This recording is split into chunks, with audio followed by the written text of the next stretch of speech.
Hola chicos y chicas, hoy estamos en nuestro primer video haciendo slime.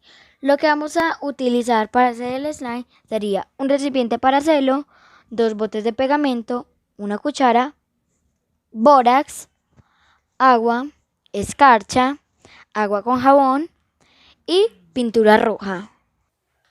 Entonces revolvemos el agua con el jabón para hacer espuma.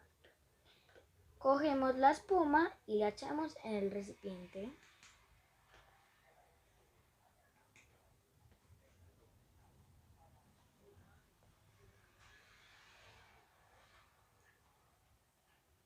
Entonces echamos el primer bote de pegamento.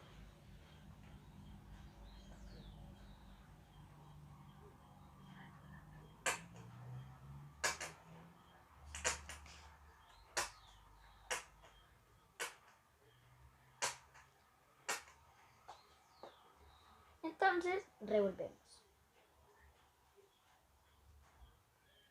Y revolvemos.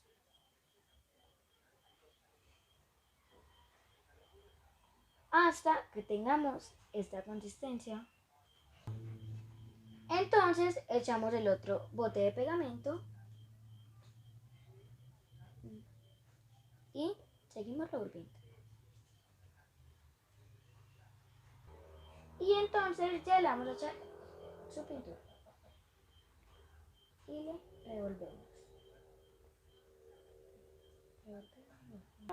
Y le echamos un poquito de brillantina. Y revolvemos.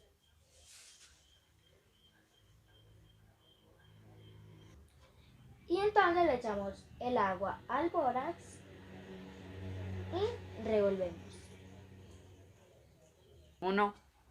Y entonces ahora le vamos a echar un poquito de bórax.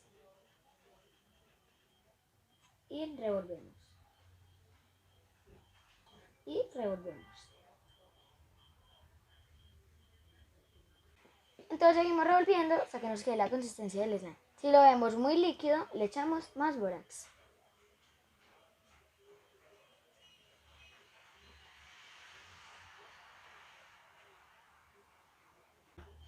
Nos quedó así nuestro slime, nos quedó un poquito duro, pero muy relajante.